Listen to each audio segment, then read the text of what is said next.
Hello दोस्तों, हमारे channel में आपका स्वागत है। आप अगर हमारे चैनल में नए हैं तो लाइक सब्सक्राइब शेयर जरूर करें। धन्यवाद। ऋषि मतंग के आश्रम में माता शबरी से भेंट करने के पश्चात श्री राम और लक्ष्मण पंपा सरोवर के दक्षिण दिशा की तरफ ऋषिमुख पर्वत की ओर महाबली वानर सुग्रीव की खोज में चल पड़ते हैं। ऋषिमुख पर्वत पर पहुंचने पर वे दोनों भाई महाबली सुग्रीव का निवास स्थान खोजने लगते हैं। इसी दौरान महाबली सुग्रीव का एक गुप्तचर उन्हें छिपकर झाड़ियों में से देख रहा होता है।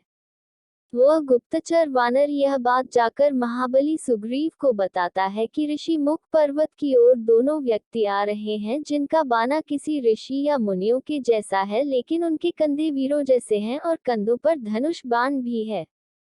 यह जानकारी मिलने के पश्चात सुग्रीव के मंत्रीगण, जिनमें एक ऋषभ जामवंत, एक वानर गुप्तचर, सेनापति वानर नल और नील के साथ साथ महाबली अजनीपुत्र हनुमान भी थे, वे इस बात पर चर्चा करते हैं कि दो व्यक्ति धनुष बाण लिए ऋषिमुख पर्वत की ओर क्यों आ रहे हैं। कहीं वे सुग्रीव के भाई और शत्रु वानर राज बाली के गुप्तचर तो नहीं। तब उनमें से सबसे वृद्ध जामवंत जी कहते हैं कि यदि वे गुप्तचर होते तो उनके कंधे पर धनुष बाण नहीं होते। कुछ का यह मानना था कि वे दो व्यक्ति राजा बाली के विशेष सैनिक हो सकते हैं, जो सुग्रीव को मारने के उद्देश्य से आए हो। बहुत देर तक मंत्रणा करने के बाद जब कोई निष्कर्ष नहीं निकल पा रहा था, तब सुग्रीव ने चतुर और बुद्धिमान महाबली हनुमान से सहायता मांगी।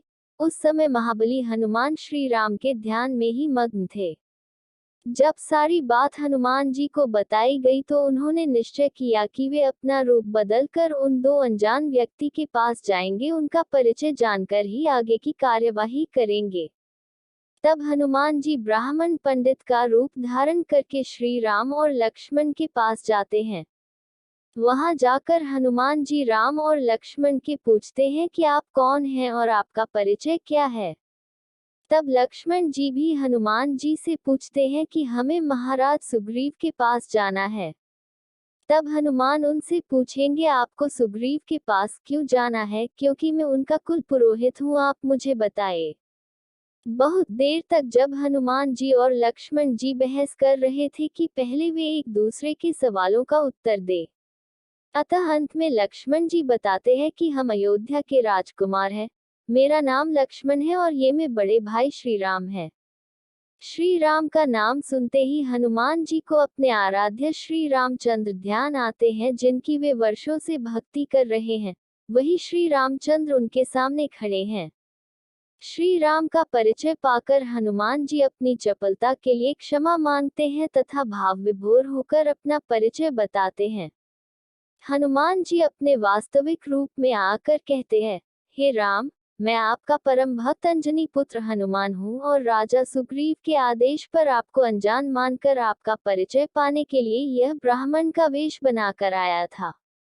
तब बातों ही बातों में श्री राम और लक्ष्मण जी भी अपनी यात्रा का सारा वृतांत हनुमान जी को बताते हैं कि उनको माता शबरी ने भेजा था और वे दोनों सुग्रीव से मित्रता करने आए हैं।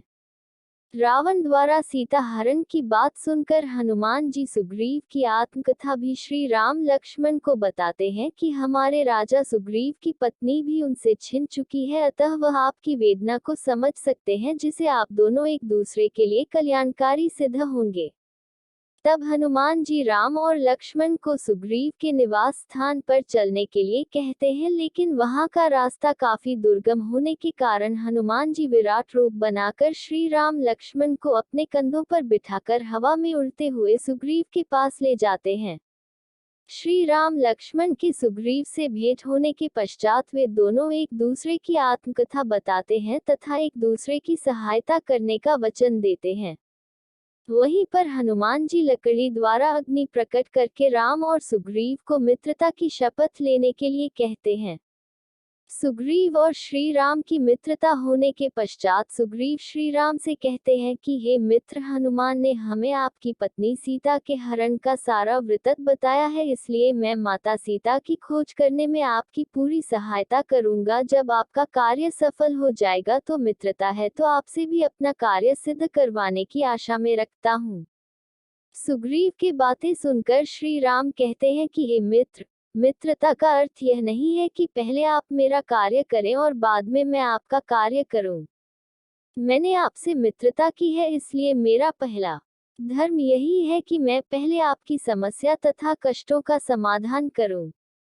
हनुमान जी ने आपके भाई बाली और आपकी शत्रुता के बारे में मुझे पहले ही बता दिया है, और बाली ने आपके साथ अन्याय किया है, इसलिए आपका मित्र होने के नाते पहले मैं आपको आपकी पत्नी तथा खोया हुआ राज्य वापस दिलाऊंगा। मैं आपको यह वचन देता हूँ कि बाली कल का सूर्यास्त नहीं देख पाएगा।